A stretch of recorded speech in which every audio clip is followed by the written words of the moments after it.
Yang membuat teroris ini bisa tumbuh dan berkembang di Indonesia? Dia sedang berjuang di jalan kebenaran, seolah-olah ya, kata dia. Wah, masih oke sepedanya. Aduh, jangan cindera sepedanya tua, ya Allah.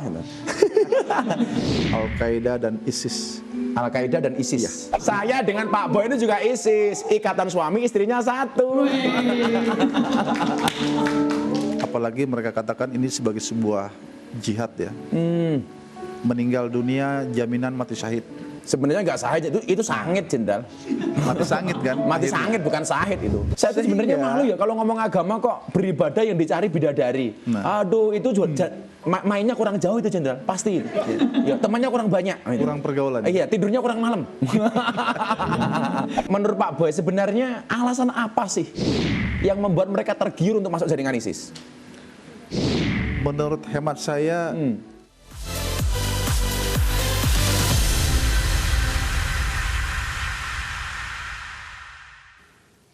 Pemirsa, Jaksa Penuntut Umum hadirkan saksi Andi Irfanjaya dan suami Anita Kolopaking, Wihasa, dalam sidang lanjutan terdakwa Joko Chandra terkait perkara pengurusan fatwa MA. Saksi Andi Irfanjaya dicecar pertanyaan mengenai komunikasinya dengan Joko Chandra di Malaysia. Berdasarkan keterangan Andi, diketahui bahwa pembahasan action plan fatwa MA pembebasan Joko Chandra oleh Jaksa Pinangki dikomunikasikan melalui pesan. Terungkap Andi pernah mengirimkan pembahasan action plan ke Joko Chandra.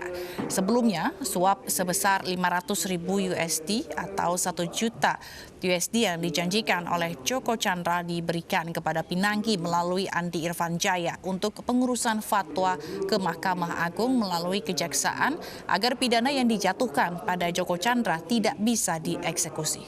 Seharusnya mulai dari tingkat penyidikan harus disampaikan hal ini.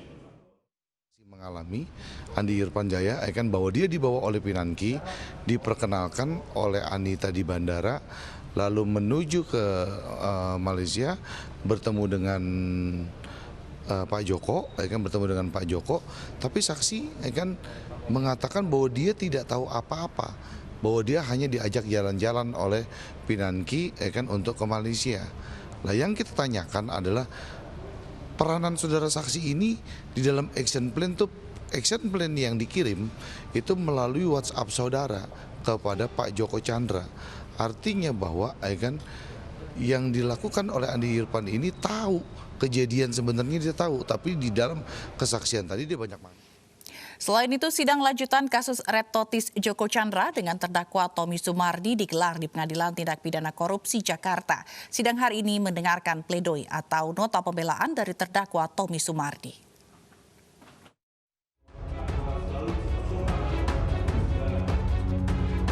Tommy Sumardi membacakan nota pembelaan atau pledoi dalam sidang yang digelar di Pengadilan Tindak Pidana Korupsi Jakarta Kamis siang. Dalam pledoinya, Tommy mengaku tidak merekayasa keterangan apapun yang disampaikan selama persidangan. Tommy juga meminta majelis hakim memberikan hukuman ringan karena Tommy Sumardi berusia lanjut dan menerapkan justice kolaborator kepada Tommy. Dalam persidangan, tim kuasa hukum mengklaim bahwa apa yang disampaikan Napoleon Bonaparte dalam sidang sebelumnya yang menyebut nama 3 tokoh penting tidak mempunyai bukti pendukung. Sidang akan kembali digelar dengan pembacaan putusan hakim terhadap terdakwa Tommy Sumardi. Ya, intinya kami tetap meminta hakim memutuskan bahwa kami adalah justice kolaborator. Karena kalau tanpa peran kami, perkara ini tidak terungkap. Karena itu sudah sangat pantas kami adalah justice kolaborator. Kalau kami justice kolaborator, maka kami harus dihukum minimal 1 tahun lah. Karena kan ini pasal 5, undang-undangnya minimal 1 tahun. Dalam kasus ini, Tommy Sumardi didakwa menjadi perantara suap dari Joko Chandra kepada 2 jenderal polisi dan dituntut hukuman 1 tahun 6 bulan penjara dengan denda 100 juta rupiah, subsidiar 6 bulan penjara oleh Jaksa Penuntut Umum. Dari Jakarta, tim liputan iNews melaporkan.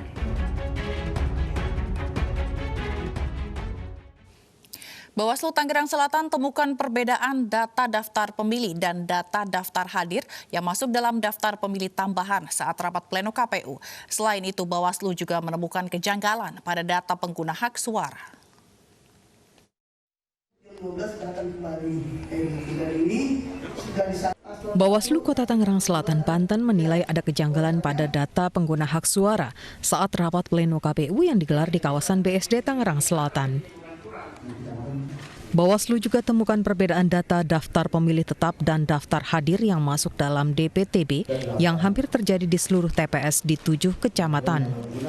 Ketua Bawaslu Tangerang Selatan meminta agar kertas suara dan daftar hadir di TPS Serpong Utara dibuka dan diperlihatkan kepada seluruh saksi dari pasangan calon yang hadir.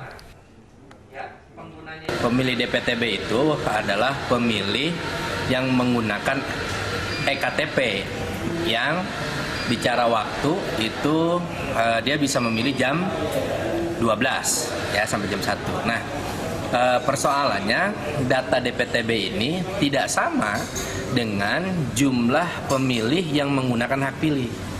Nah, itu yang kita pertanyakan. Pada Pilkada Tangerang Selatan 9 Desember lalu, pasangan nomor urut 3 Benyamin Daphni dan Pilar Saga mendapat suara terbanyak yakni 235.734 suara. Dari Tangerang Selatan, Nunung Purnomo, iNews melaporkan. Ratusan wisatawan asing di Kuta Bali gelar pesta abaikan protokol kesehatan. iNews Malam segera kembali dengan informasi selengkapnya.